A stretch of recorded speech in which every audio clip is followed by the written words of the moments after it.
The following is a message from one of my Instagram followers. She's asking for advice selling on Amazon. Her name's Nikki. And yeah, so here's her DM. I was in your live webinar today. Thank you so much for sharing your knowledge with us. I would love to join your masterclass, but unfortunately, I don't have the funds yet. So by the way, I was doing a live webinar. We were talking about online arbitrage and the opportunity. And she says, I am determined to be a successful Amazon seller. I suffer from anxiety pretty badly and struggle to hold down a full-time job. I started my Seller Central account about 6 to 8 weeks ago. I have 150 new and used books in my inventory, and I've only had 7 sales. And those were the new books too. I know I can't sustain sourcing profitable books. My anxiety also hates thrifting. LOL. I really feel like OA is my answer. My incredible husband takes care of us financially, and I want to help take this burden off of him. I need to be successful. I am ready to put in the work. I can afford to pay for your knowledge, but if you have any free pointers, I would be forever grateful. You've already helped me so much in today's webinar. Safe travels. Okay, that's a lot to unpack there. So I will say this, as extroverted as I can be, I also don't like thrifting a lot of times. When I was thrifting for like a 2 year period, I remember being in the thrift store, and I don't know what it is about being in stores, but sometimes I just get anxious. Maybe it's because I'm scanning and I feel like people are watching me. Don't get me wrong, I've shot videos and stuff, but I'm just generally like a type of person where at times I like to have my alone time. At times I like to be the life of the party, but I remember some days I'm like, I just don't want to be in here right now. I don't want to be around these people. They're looking at me while I'm scanning books. And so I totally understand where she's coming from with that. So she's done with the books, it sounds like. I know I can't sustain sourcing profitable books. That's an interesting statement. I'm not sure why you would say that, but and it, also something interesting here is she said I sold 7 books and they're all the new books. So I would like to unpack that a little bit. You sold books as new, so you've sold no used books yet.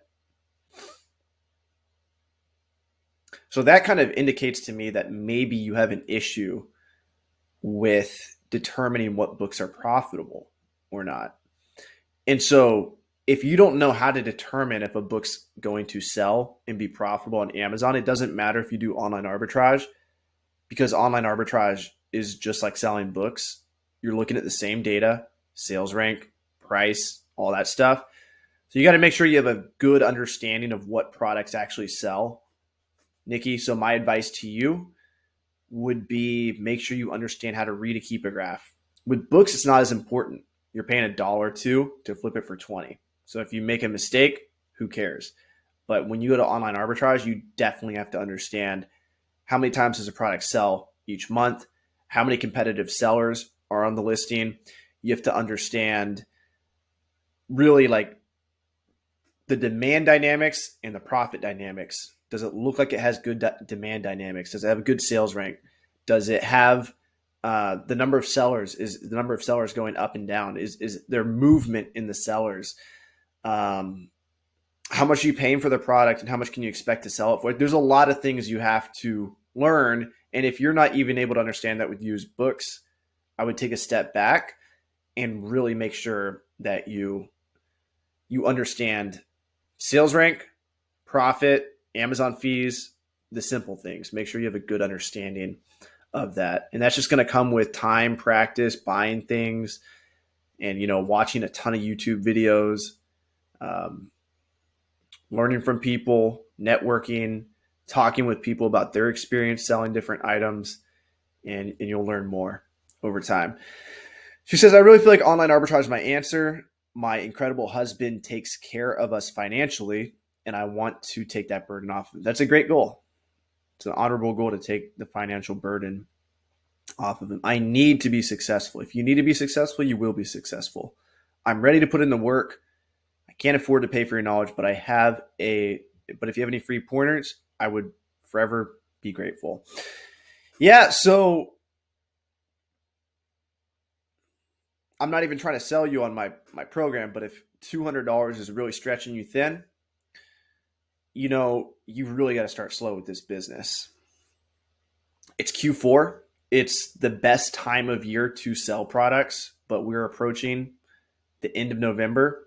And, that last week in November, if you send items that last week in November, they may not get active on Amazon for a month plus. So you don't like being in stores. So retail arbitrage is out of the equation if you want to be happy. What I would consider is start slow, and I would do a lot of research on what products sell good merchant fulfilled. I don't have enough time to really break that down in this video, but merchant fulfilled is basically you get the product in your possession, and instead of shipping it to Amazon, you keep it, you prep it and pack it yourself, and when the customer buys it from you, you ship it directly to the customer. This is really good for a lot of reasons. If you're strapped for cash, if $200 is really stretching you thin, you probably don't have more than $500 to spend on inventory.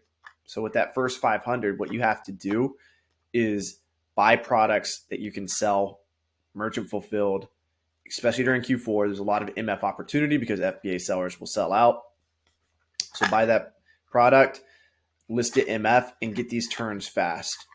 Find products that have good sales ranks, fast selling. Make sure you network with the community, ask people questions. You don't want to waste your money on these first few products. Really make sure these first few products are, in your eyes, the best products you can buy. Because if you buy bad products at the beginning, a lot of people quit because they buy bad products and don't sell for a profit. So do your research. Make sure the products you're buying, you can shoot me a DM and I'll tell you, hey, these are good, these aren't. You don't have to send me the exact product, but send me screenshots of the Keepa, etc. But I mean, if you really hate going into thrift stores that much and you really don't want to do retail arbitrage or anything like that, you got to be smart in your purchasing decisions. You got to do a lot of research, listen to YouTube videos all day about this stuff, online arbitrage, educate yourself.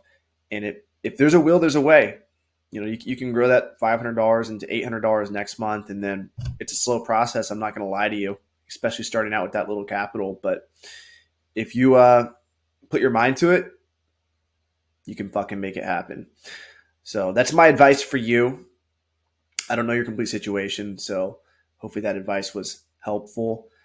And yeah, reach out if you have any specific questions, and check out my other YouTube videos where I give more concrete advice on finding profitable products. And just know this Q4, there's tons of opportunity to purchase products at cheap prices. And MF, this is my first big Q4, and I plan on MF and a lot of stuff. So I'm excited for that. Much love. If you like this content, hit that like button, hit that subscribe button. Peace, family. I'm going to go salsa dance here in Barcelona. And yeah, if you guys have DMs, slide in the DMs, and I will answer every single DM on Instagram. Peace out.